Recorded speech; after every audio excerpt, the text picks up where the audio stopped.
If you've been around here, you already know we don't miss the real stuff. Today, I'm slowing it down to talk about the moments that might seem small to everyone else, but means everything when you are raising an ADHD child. The wins, the growth, and the you had to be there moments. So come on and celebrate with me in this episode. Hey y'all, welcome back to Tawana Talks. And listen, today's episode is one of those heart to heart. I know a lot of you are going to feel deep down because as I was preparing it, I got a little emotional. So I was thinking the other day about how much of parenting ADHD is wrapped up in surviving chaos and meltdowns and the what now moments. But what doesn't get talked about enough are the wins and the growth and the moments that to the average person or the average mom or the average parent might seem kind of small, but to us it's really big and they're everything. And I think that we should spend some time in really celebrating and communicating those moments. And these are the moments that would kind of just get scrolled past or looked past or brushed off if you weren't paying attention. And so I know for me, I spent a lot of time missing them because I was so busy with just trying to survive the day or even the moment. But I want to take this time to say not anymore. And today I am slowing down for a moment to celebrate the moments that may not get an applause in the big world or in the social settings. But I want to take a moment in this house and on this platform to just throw a party and celebrate and highlight those wins and communicate those wins and give you space to do the same. So let's go ahead and just get into it. And maybe after this episode or during this episode, you pause and you start to jot down some of your wins that you didn't recognize was a win. So, the first thing that came to mind as I was just kind of thinking about this episode and preparing for it, and this might not sound like a big deal to anyone else who is not in the same space as us. But if you are listening and you're not in the same space, then recognize that this is a big deal. But it's the grocery store. Now, listen, grocery shopping is full on contact sport. And I don't even play sports, but there are so many decisions. There's so much noise. There's so many bright lights. There's so many choices. There's so many people, and there's so much pressure. And it's very overwhelming and very overstimulating for my daughter, which then becomes a chaotic situation for me because I don't thrive well in situations like that. So I actually avoid it like altogether. I'm talking Instacart on full blast. And 9 times out of 10, I am literally trying to avoid it. I'm only going to the store if it is absolutely necessary. Other than that, it could just wait and we can let it get delivered because I'm trying to stay out of there to save face, to save peace, to save my sanity, to save her sanity. Because it always seems to end in some type of frustration or tears, meltdowns, sometimes hers, sometimes mine, sometimes both. And I'm just being real about this. But recently we went to the store together and it was an impromptu shopping trip. It wasn't like a I planned it and I know that we typically do well if I have a list and I'm like, okay, we're just going to get this and this, and she keeps me on point with the list. And if we deviate from it, she's like, did we just say we're getting this? Now she doesn't always stop me from getting what's on the list, but she reminds me of what we were supposed to get, and she'll say something like, we just said we were coming in for this and this, but we came for this. But this particular time, it was an impromptu time to just go. We had just left the dentist office, and I was like, we're right here close to the grocery store. Let's just run in really quickly and get a couple of things. I didn't really have in mind what those couple of things were going to be. I know that we were low on some snacks, and it's at the time it's summer break. And so I was like, all right, we need to get a couple of snacks, but I didn't have a list. I may have had one or two items in my mind that I knew we needed to replenish, but we got in there and not only did we survive it, we actually really enjoyed our time. She picked out her snacks. She even made like was looking at not negotiating, can't haggle the grocery store, but she was paying attention to the prices. So like she picked up some donuts and they were $3.99 and little powder donuts, and she got those and she was good. And as we started going around the grocery store some more, she picked up another donuts and she said, wait, how much were those donuts we got? Those were $3.99. She's like, these are $3.09. And then look this. She looked at the net weight and she saw what the weight was for the one pack and the weight was for the other pack, and realized they were the same.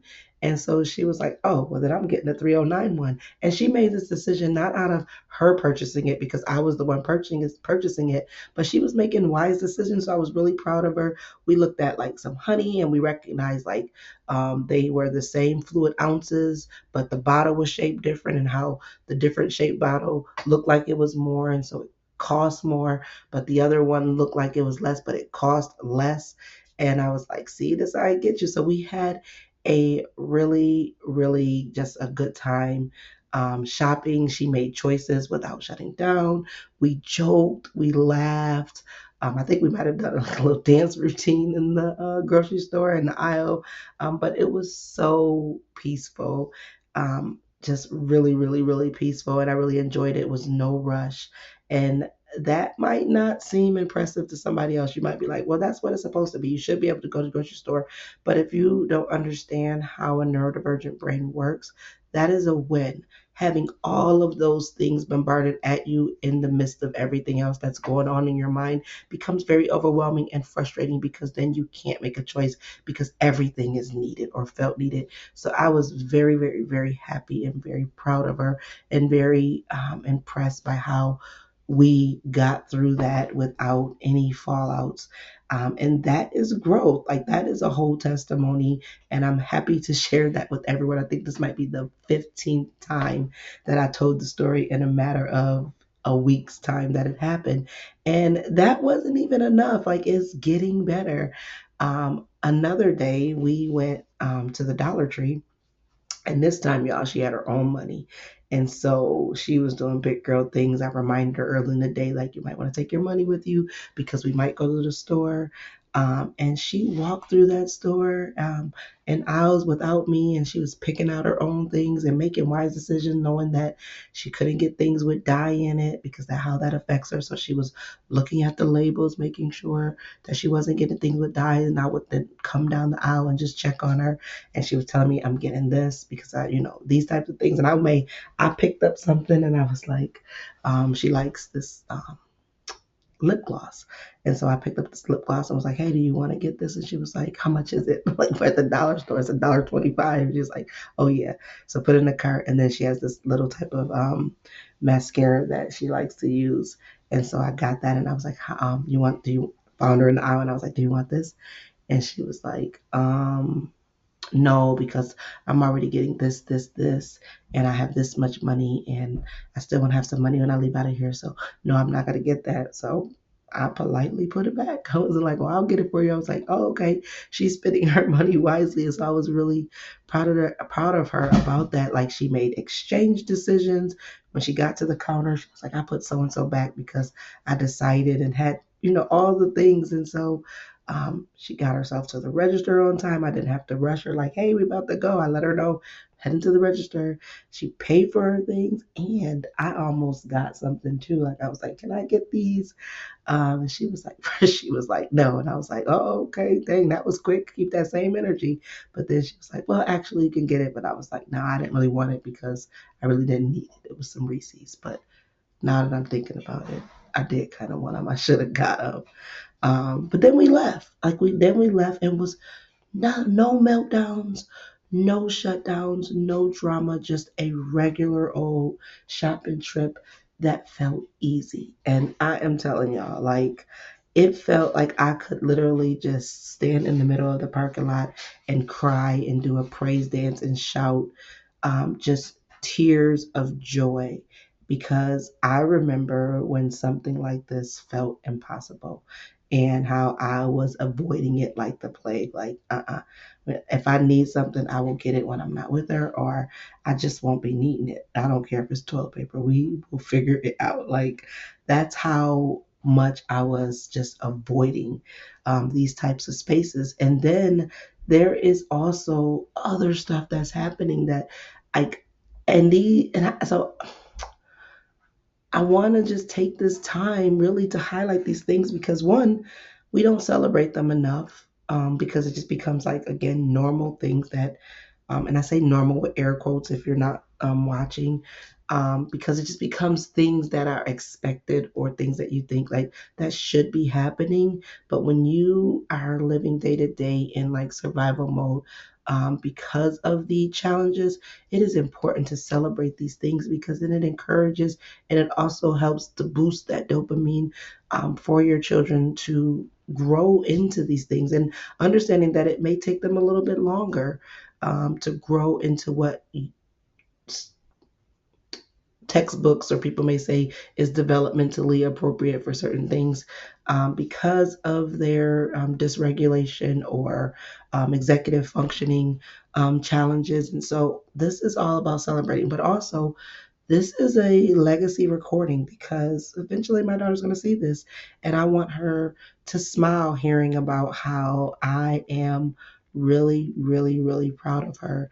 And so there is things that are happening at home and our home that I am super duper proud of. And this is the kind of stuff that just like really sneaks up on you, and it makes you realize like, oh snap, she growing up. And then it makes you kind of cry a little bit. Like you smile at the growing up, but then you cry a little bit because you know, like her big girl things means that it's the end of her little girl things. And then I get sad and I'm like, oh my God, she'll never blah blah blah this again. But then I get happy because I'm like, she's doing this, and she's been cooking.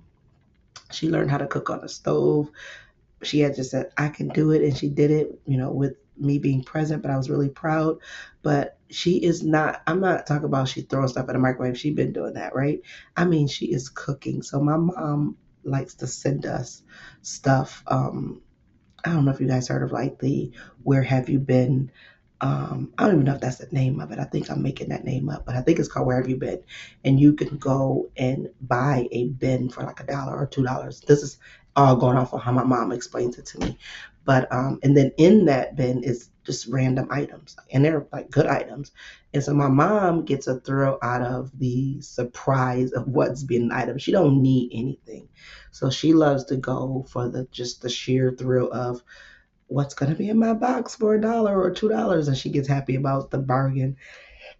But in that box she had got, and I've never seen this pot before, but it's a pot, and it's I guess it's the silicone outer portion, so it doesn't get hot on the bottom or anything. But you plug in the handle and then you turn on the handle, and then the pot gets hot, so you're able to cook. So I guess you're able to like travel with it or whatever.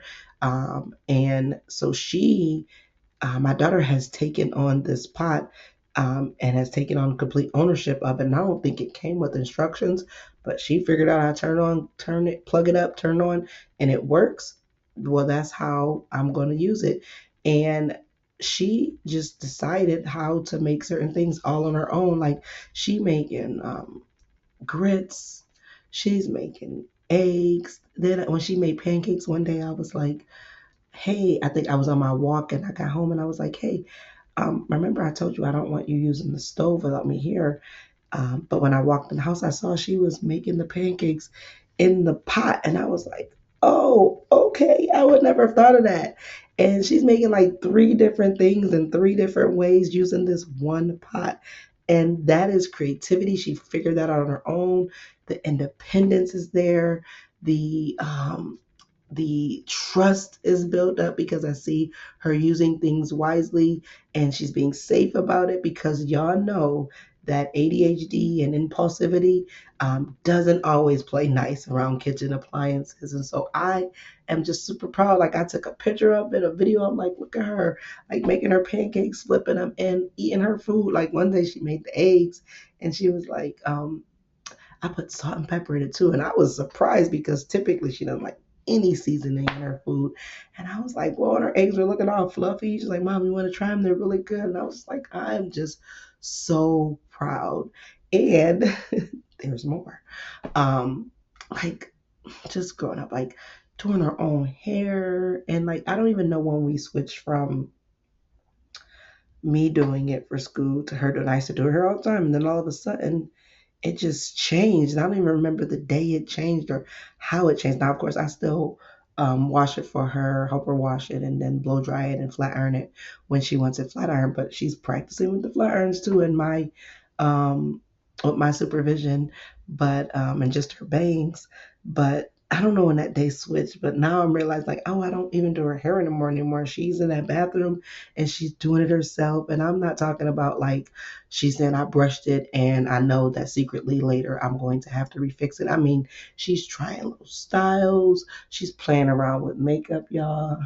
And I'm saying playing around with it. She's doing it responsibly. She doesn't come out looking like a scene from the 80s movie. She got modest or blush or a little bit of mascara, some eyeshadow, a little bit, some lip gloss. And I'm just looking at her like, my little girl is growing up. She's not going overboard with it. Those impulses are not taking control of it, and she's figuring out her own vibe, her own style. And I'm just really excited about just watching her lean into this creativity without like losing herself in the chaos of it all.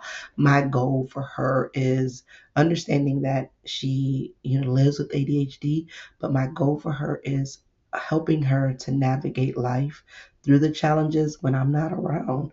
When she's, you know, in her own element, I want her to be able to find the voice of reason based on the support that I give her, and so that she can make these decisions and navigate life successfully on her own. And so I am just super, super proud. And these moments are really the ones that, like I said, nobody outside of our house will throw a parade for or will feel like these are miracles. But watching her just pick her style, find her rhythm, make decisions on her own in her own space without the world overwhelming her, I'm telling y'all, like, it's like having a front row seat to God's faithfulness. Like these prayers are being answered. And in the moments when the chaos was happening, you're thinking, will this ever end? Will it ever get better? Well, these are the moments highlighted to say, yes, yes, it does get better.